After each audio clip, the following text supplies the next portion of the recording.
ده بقى الحلقة التانية، ازاي تعمل نايت اوديت وتشتغل نايت اوديت. تمام. في الامارات بقى، في السعودية، في البحرين، في اي دولة عربية بيحتاجوا البرنامج ده. اول حاجة هتعملها، هتعمل روم ستيتس، تدخل تبص تشوف الحالة بتاعة الفندق. ستيتس اهي، هتختار روم ستيتس. تمام. لان لو عندك غرف زي دي مثلا، هتراجع بقى الغرف، يعني هتشوف وليكن دي غرفة مثلا، هتدخل عليها هتفتحها، هتشوف مثلا السعر هو نفس السعر اللي في البوكينج، الامور مظبوطة، هتكمل النايت اوديت بتاعك. تمام. ده كده معناه ان الغرف مش نظيفة، ده معناه ان في جست او لأ، ده معناه ان في غرفتين خارج الخدمة. تمام. بعد كده نقفل. اول حاجة هنعملها ايه؟ هنطبع الريبورت. الريبورت ده هو التقرير اللي بيقولك انت عملت فلوس قد ايه. تمام. قبل ما تقفل اليوم وتفتح يوم جديد. كاشير، اول ريبورت اسمه كاشير ريبورت، هتكتب في الكود كاشير هيطلع لك اهو، اللي هو ده. تمام. بعد كده هنطبع انتر انتر انتر انتر انتر، ده اول ريبورت لازم تطبعه، وبعدين اوكي. تمام.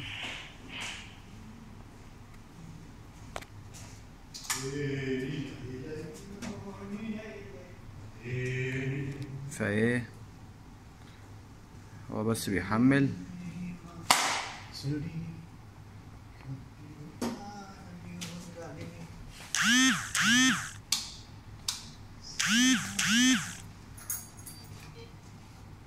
هو بياخد وقت في التحميل شوية، والريبورت هيطلع دلوقتي. ريبورت الكاشير ده يا جماعة بتقارنه بالريبورت بتاع المكنة بتاعة البنك، وبتشوف الفلوس هنا نفس الفلوس اللي في الكاشير، معنى كده الأمور مظبوطة. الأمور مظبوطة، بتكمل خطواتك عادي في النايت اوديت عشان تقفل اليوم وتفتح يوم جديد. لأن معظم الحالات ممكن تلاقي مثلا ايه، في موظف استقبال نسى يحط الفاتورة، زود فلوس زيادة على الجست، قلل فلوس زيادة على الجست، فانت لما بتكتشف حاجة زي دي انت بتزود بتعدل انت المبلغ ده. مثلا لو زود، تعمل بيد اوف وبتقلل انت. ده طبعا ايه، تختار اكسبورت عشان يطلع بالتاريخ. تمام. كونتينيو، تكتب هنا. تمام. تعمل سيف.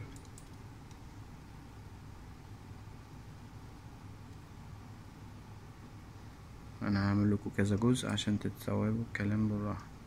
تيجي على فايل هنا وتختار برنت. برنت كده الورقة ايه، اتطبعت. تمام. برنامج اي دي اس، البرنامج ده معظم فنادق الكبيرة في الامارات بتستخدمه. بتيجي هنا وتدوس ايه، اكس. تمام. خلاص كده احنا طبعنا ايه كاشير ريبورت. بعد كده تاني ريبورت، ستل سمري، اللي هو ده. تكتب انت في الكود، بيطلع لك، بتكتب تاريخ النهاردة، اللي هو ايه، مش النهاردة بقى، اليوم اللي فات قبل الساعة 12، عشان يطلع لك الحساب بتاع المطابق للكاشير بتاع اليوم اللي فات اللي خلص ده. يبقى ايه، 5/2/3، ده التاريخ اهو، وبتدوس انتر، ترجع تعيد التاريخ تاني ماشي 0523 انتر انتر انتر انتر. ده مش بياخد وقت كبير في التحميل. بعد كده بتدوس بتختار اكسبرت. بتختار ليه اكسبرت؟ لان انت لو مخترتهاش الورقة هتطلع مطبوعة من غير تاريخ، والمحاسب طبعا عشان يراجعها ويحطها عنده على الجهاز لازم تاريخ. تكتب مثلا اي حاجة هنا، تعمل سيف وتطبع. تمام. تجيب هنا في ظهرت اهي، اما بظهر لك 00 كده معنى ان كده ان الدنيا تمام مفيش اي حاجة غلط. بتقوم ايه طبعا. تمام.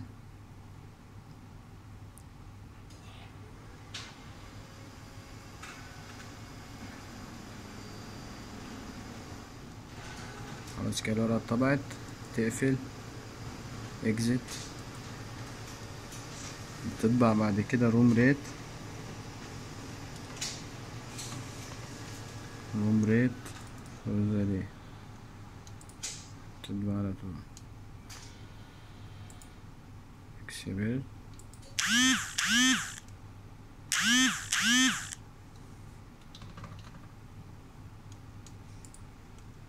وفي الحلقات الجاية ان شاء الله هعلمكم ازاي تعملوا تسجيل دخول وتسجيل خروج، تشيك ان وتشيك اوت والحاجات دي. طبعا مفيش تقرير هيجي لان ده برنامج ايه اهو.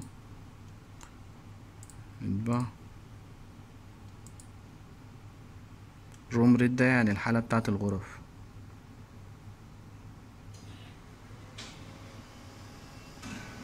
اللي هو كان مثلا في النهاردة جست اهو ودافع مثلا المبلغ ده، كده انت بتتأكد ان الامور مظبوطة، الفاتورة دخلت على السيستم ولا لا.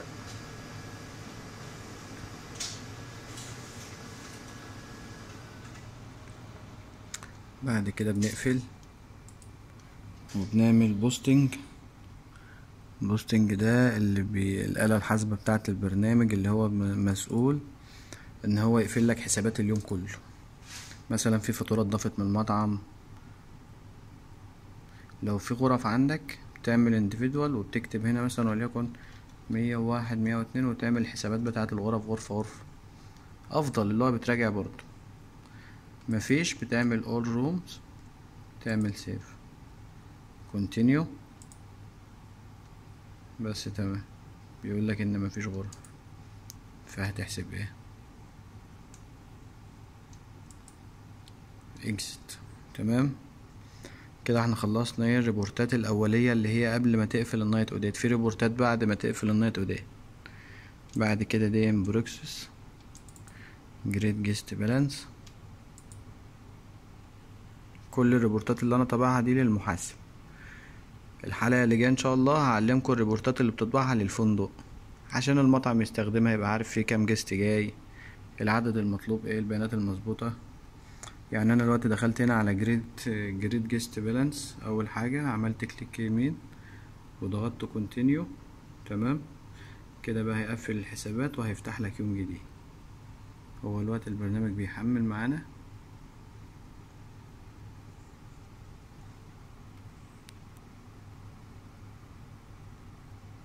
الموضوع سهل يا جماعة، يعني لو كل يوم ذاكرت انت البرنامج ده من على الفيديو الشرح مفيش اسهل منه. انا عشان افتح انا بعد ما قفلت البوستنج رحت هنا على ديم بروكسس في الاختيارات، ضغطت عليها فتح لي القايمة دي. باجي هنا بعمل جريد جيست بالانس اهو بتحمل.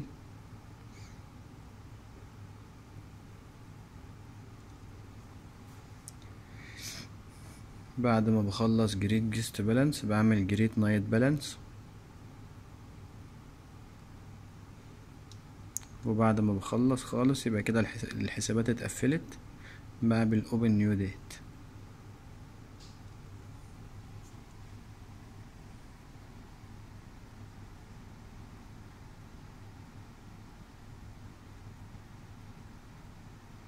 كده ايه خلصت اهي. يعني مثلا انت هنا بتيجي على يوزر فوق عشان تعرف انت ماشي صح ولا غلط. احنا لسه ما قفلناش النايت اوديت. يوزر انفورميشن، بتشوف التاريخ كام، مكتوب هنا 23 وهنا 24. بعد ما بتخلص النايت اوديت لازم كله يبقى 24 اليوم الجديد، يبقى انت قفلت اليوم القديم. نيجي هنا نعمل اكس ونعمل جريت،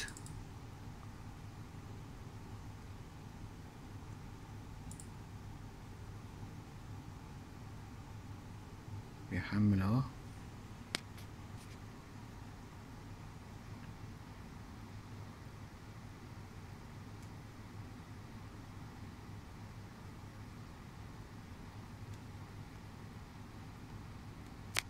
كده اهي خلصنا جريت نايت بالانس. هو بيقفل لوحده، انت مش بتدوس على اي حاجه. هتعمل اوبن نيو ديت، تكتب التاريخ الجديد اللي هو 24 اهو، تعمل اوبن.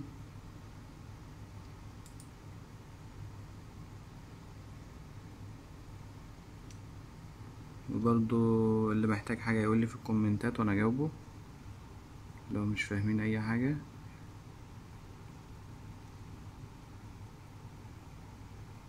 ده بقى يا جماعه عشان وانت بتقدم على الوظيفه تخش تنجح في المقابله على طول. يقولك انت شغال ايه، قول له شغال نايت اوديت.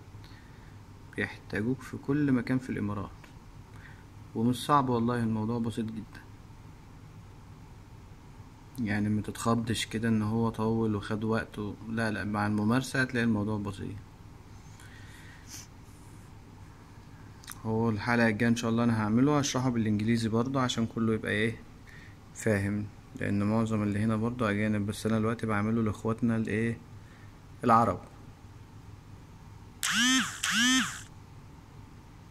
هو كده ايه بيحمل، بعد ما يحمل هو يقفل لوحده، ويبقى احنا كده خلصنا ايه موضوع النايت اوديت. الحلقة الجاية ان شاء الله هنزل لكم فيها التقارير بقى، ازاي تقدم التقرير للمحاسب والتقارير بتاعة الفندق. تمام. جود نايت.